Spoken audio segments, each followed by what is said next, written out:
আজকে আমি তোমাদের কাছে আলোচনা করব বাংলার কিছু পরিচিত সমার্থক শব্দের মধ্যে যে সূক্ষ্ম পার্থক্য রয়েছে তা নিয়ে।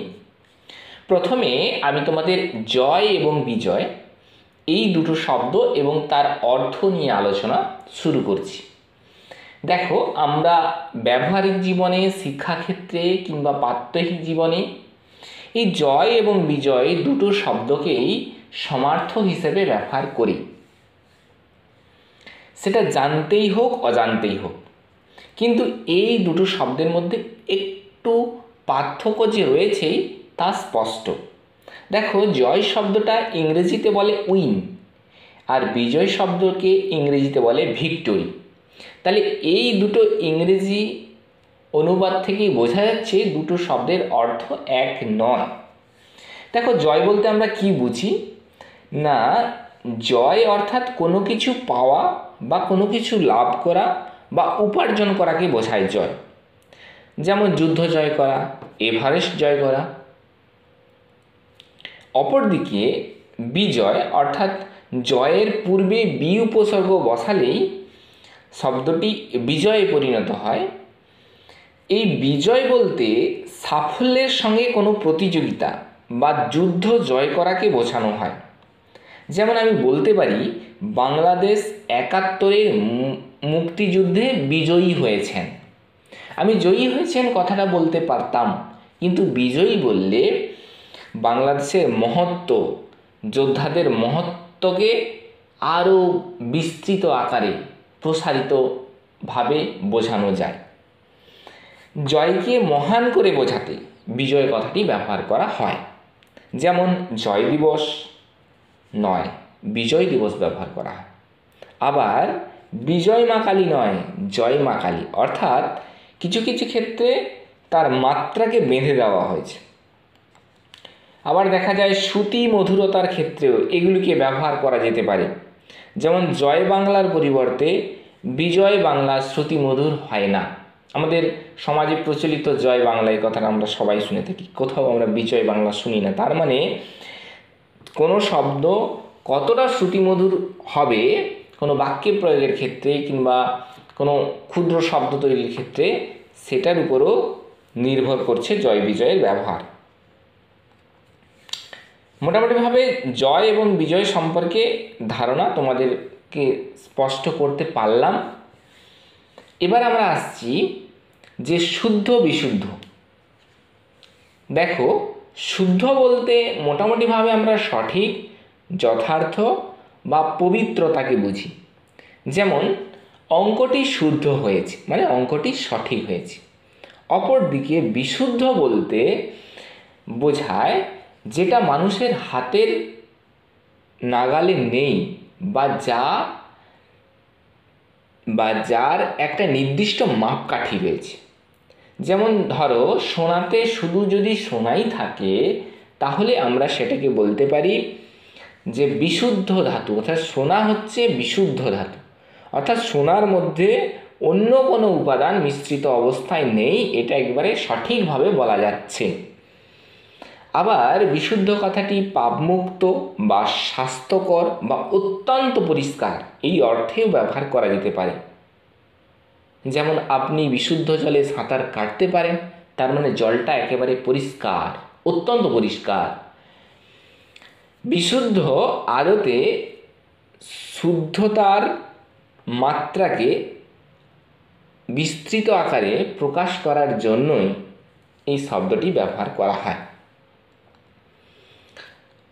ধরো, নদীর জলটি শুদ্ধ এবং নদীর জলটি বিশুদ্ধ, দুটোর মধ্যে বিশুদ্ধতা বোঝাতে নদীর জলের দূষিত উপাদান না থাকার মাত্রাকে বেশি বোঝানো হচ্ছে। অর্থাৎ মোটামুটিভাবে শুদ্ধ বিশুদ্ধ সমার্থক শব্দই, কিন্তু পবিত্রতা, স্পষ্টতার মাত্রা বোঝাতে গিয়েই শুদ্ধ বিশুদ্ধ কথাটি ব্যবহার করা হয় কার্যক্ষেত্রে। এবার আমাদের যে খুব গুরুত্বপূর্ণ আলোচিত বিষয় ইত্যাদি এবং প্রভৃতি নিয়ে। দেখো, ইত্যাদি শব্দটাকে আমি যদি সন্ধি বিচ্ছেদ করি তাহলে পাই ইতি যুক্ত আদি, অর্থাৎ আদিতে যে গল্প আছে। আবার সমাসের নিয়মে যদি এটাকে দেখি, ইতি হতে আদি পর্যন্ত, অর্থাৎ এখানে ইতি শব্দটি শেষ এবং আদি শব্দটি প্রথম অর্থ বহন করে। অর্থাৎ একই শ্রেণীভুক্ত কোনো নাম উল্লেখ করে ওই শ্রেণীর একবারে প্রথমটি থেকে শেষটি পর্যন্ত বোঝাতে ইত্যাদি ব্যবহার করা হয়। যেমন পশ্চিমবঙ্গে গ্রীষ্ম, বর্ষা, শীত লিখে আমি ইত্যাদি লিখে দিলাম ঋতু। তার মানে এখানে বাকি ঋতুগুলো অর্থাৎ হেমন্ত, শীত ও বসন্তকেও বোঝানো হচ্ছে। অপরদিকে প্রভৃতি কথা আমরা যদি ভাবি, প্রভৃতির ব্যুৎপত্তি হচ্ছে প্রপূর্বক র ব্র্যাকেটে ভ্রি যুক্ত তি। অর্থাৎ প্রভৃতি শব্দটি কখনো বিশেষণ আবার কখনো অব্যয় রূপে ব্যবহৃত হয়। বিশেষণ হিসাবে প্রভৃতি অর্থ ইত্যাদিরই মতো, আর অব্যয় হিসাবে এর অর্থ অবধি বা পর্যন্ত।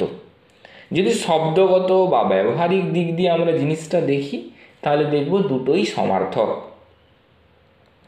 মানবেতর প্রাণী ও জড়বস্তুর ক্ষেত্রে আমরা ইত্যাদি কথাটি ব্যবহার করি। একটু উদাহরণ দেই। ধরো টগর, জবা, কামিনী, পরে আমি বাকি ফুলের নামগুলো লিখলাম না, ইত্যাদি লিখে দিলাম। আবার অপরদিকে বই, খাতা, কলম ইত্যাদি।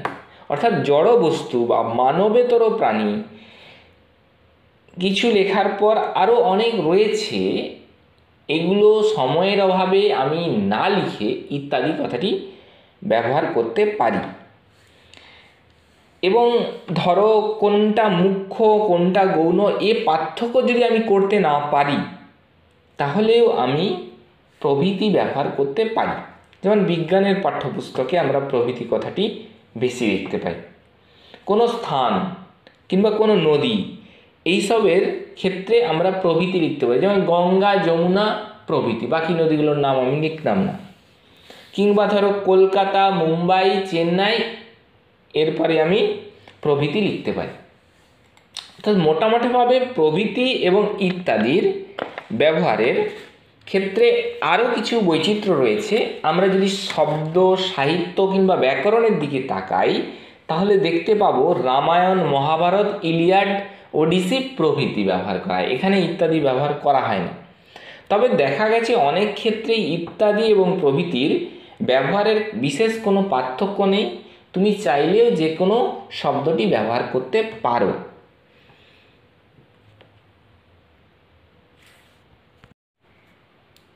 সর্বশেষ আমি তোমাদের কাছে কি এবং কি, অর্থাৎ কয় হর্ষই কি এবং কয় দীর্ঘই কি, এই দুটোর ক্ষেত্রে কি পার্থক্য রয়েছে। আদত অর্থে এদের অর্থগত কোনো পার্থক্য নেই। এই দুটো শব্দকে আমরা যখন বাক্যে ব্যবহার করব, তখন এদের মধ্যে আমরা পার্থক্য লক্ষ্য করি।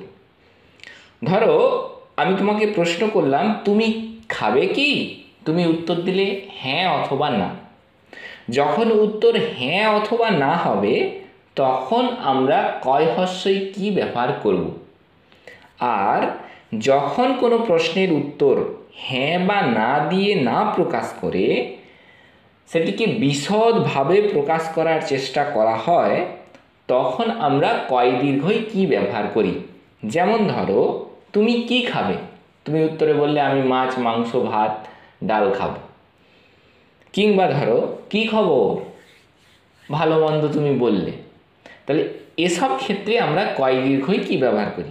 তাহলে মোটামুটিভাবে হ্যাঁ এবং না উত্তর হলে কয় হর্ষই কি ব্যবহার করা হয় বাক্যের ক্ষেত্রে, আর হ্যাঁ না বাদ দিয়ে বাকি অন্য কিছু উত্তর হলে আমরা সেক্ষেত্রে কয় দীর্ঘই কি ব্যবহার করি।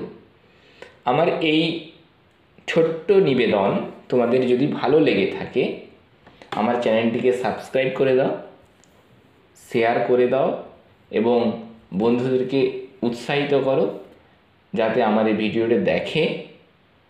আমি পরবর্তী অংশে আরও বিভিন্ন চমকপ্রদ এবং শিক্ষামূলক এবং শিক্ষণীয় বিষয়, যেটা ছাত্রছাত্রীদের সাহায্য করবে, তা নিয়ে অনেক ভিডিও দেওয়ার চেষ্টা করছি। সবাই ভালো থেকো, ধন্যবাদ।